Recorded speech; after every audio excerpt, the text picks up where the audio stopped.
राधे। श्रीमन नारायण नारायण नारायण, लक्ष्मी नारायण नारायण नारायण, तुलसी नारायण नारायण नारायण, श्रीमन नारायण नारायण नारायण। हे नाथ नारायण सुदेवा, हे नाथ नारायण वासुदेवा। बोलो काशी मात की जय। पटशिला मास की कृष्ण पक्ष की काशी। युधिष्ठिर ने भगवान श्री कृष्ण से प्रश्न किया, वासुदेव कृपा करके मुझे यह समझाइए कि मास महीने के कृष्ण पक्ष की जो एकादशी होती है उसका क्या नाम है, उसके व्रत की विधि क्या है, उसे करने से क्या फल प्राप्त होता है। श्री कृष्ण ने युधिष्ठिर को बताया, पांडुपुत्र माघ महीने के कृष्ण पक्ष की एकादशी पटशिला एकादशी के नाम से प्रसिद्ध है। यह सब पापों को नाश करने वाली है। फल के संबंध में एक पाप हानि कथा है, सुनो। दल्लभ में पुलका जी से पूछा, महाप्रसन्न मुने, मनुष्य लोक में जन्म लेकर प्राणी प्राय पाप कर्मों में लगे रहते, पाप करने से नरक के कष्ट भोगने पड़ते हैं। मैं जानना चाहता हूँ कि क्या किया जाए इससे उन्हें ये कष्ट झेलना न पड़े। महाराज बोले, दाल्लभ्य जी, आपने मुझसे बहुत सुंदर बात पूछी है, क्योंकि इससे संसार के जीवों का हित होगा। यह प्रश्न बहुत ही गंभीर है। इसका समाधान इंद्र आदि देवता भी नहीं जानते, परंतु मैं गुप्त भेद आपको बतलाता हूँ। जब मास महीने आए तो माघ का महीना आए तो मनुष्य को स्नान आदि से शुद्ध रहना चाहिए, इंद्रियों पर निरंतर करना चाहिए, काम क्रोध लोभ मोह ईर्ष्या और अभिमान आदि को त्याग देना चाहिए। पुष्प नक्षत्र जिस दिन हो उस दिन हाथ पैर धोकर गोबर कपास तिल मलकर उपले बनाने चाहिए। उन उपलों में से 108 बार हवन करना चाहिए। यदि द्वादशी तिथि और मूल नक्षत्र तो संयम रहे। स्नान आदि से शुद्ध होकर भगवान का पूजन और कीर्तन करना चाहिए। एकादशी के दिन व्रत करें, रात को जागरण और हवन करें। इसे दूसरे दिन धूप दीप नैवेद्य से भगवान की पूजा करें, खिचड़ी का भोग लगाएं।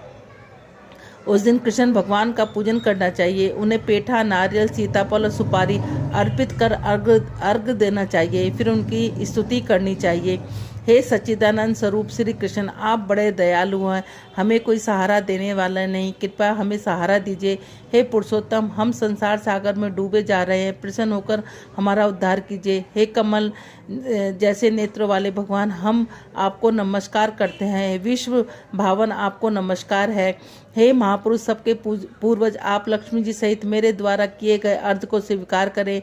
इसके बाद ब्राह्मण की पूजा करके उसे जल से भरा घड़ा व तिलों से भरा हुआ पात्र दान में देना चाहिए। संभव हो सके तो छाता जूता वस्त्र जो भी हो देना चाहिए। दान करते समय कहें, इस दान से श्री कृष्ण मुझे पर प्रसन्न हो। इस प्रकार मनुष्य जितने तिल दान करता है उतने 1000 वर्षों तक वह स्वर्ग में निवास करता है। इस दिन तिलों का 6 प्रकार से प्रयोग किया जाता है। तिल स्नान, तिल का उपटन, तिल का मिला हुआ जल, तिलों से हवन, तिल का भोजन और तिल का दान। इसलिए इस एकादशी को पटशिला एकादशी कहते हैं। इसमें अनेक प्रकार के पाप दूर हो जाते हैं।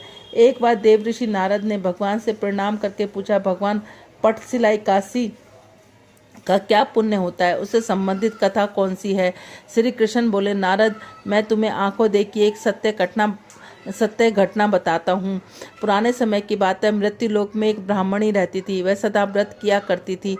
एक बार वह पूरे महीने का व्रत करती रही, जिससे उसका शरीर सूखकर दुबला पतला कमजोर हो गया। इतने पर भी उसकी श्रद्धा और भक्ति देवताओं के प्रति आस्था से नहीं डगमगाई, क्योंकि वह अत्यधिक बुद्धिमान थी।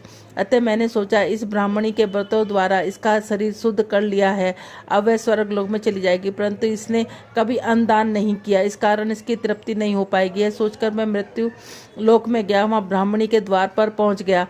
मुझे देखकर वह बोला, महाराज, पधारने का कारण बतलाइए, मैं आपकी क्या सेवा करूँ? मैंने कहा, मैं आपसे भिक्षा मांगने आया हूँ। ब्राह्मणी ने मुझे मिट्टी का पिंड दे दिया। मैं उसे लेकर स्वर्ग लौटाया। कुछ समय बाद ब्राह्मणी भी अपना शरीर त्याग कर स्वर्ग में आ गई। मिट्टी के पिंड के प्रभाव से उसे वहाँ एक घर मिला।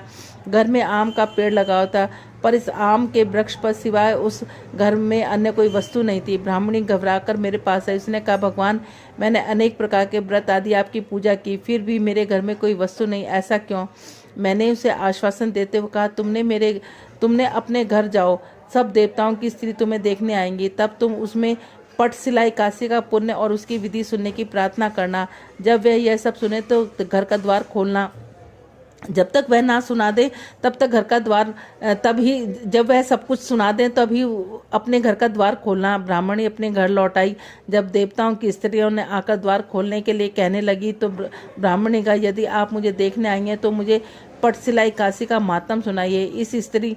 उन स्त्रियों में से एक ने पटशिला एकादशी का मातम सुना दिया तो उसने द्वार खोल दिया। देवताओं की स्त्रियों को ने देखा वहाँ अन्य स्त्रियों से कुछ अलग सी लगती है। देवताओं की स्त्रियों के कहने पर ब्राह्मण ने पटशिला एकादशी का व्रत किया और उसके प्रभाव से उसका धन अन्न धन से भर गया। जो कोई पटशिला एकादशी का व्रत करता है उसके सारे पाप धुल जाते हैं।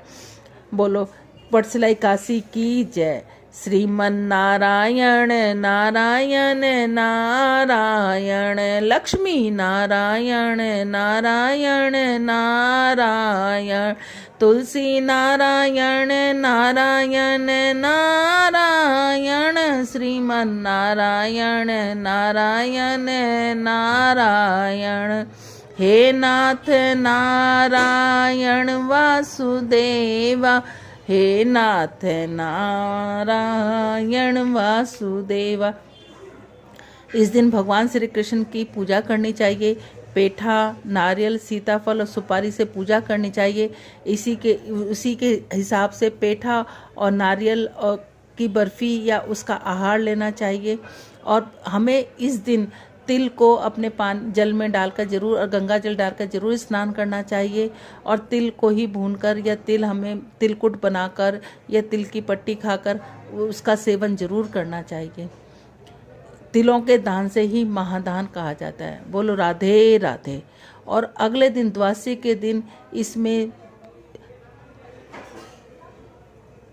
चने की दाल की खिचड़ी बनाकर भगवान को भोग लगाकर उसको किसी ब्राह्मण को या किसी बच्चे को जरूर देना चाहिए। बोलो राधे राधे। आपको हमारे वीडियोस अच्छे लगते हैं तो हमारी वीडियोस को लाइक करें और शेयर करें, हमारे चैनल को सब्सक्राइब करें और सब्सक्राइब के साथ जो बेल आइकन है उसको भी प्रेस करें ताकि आपके पास हमारी नई वीडियोस की नोटिफिकेशन आते रहें।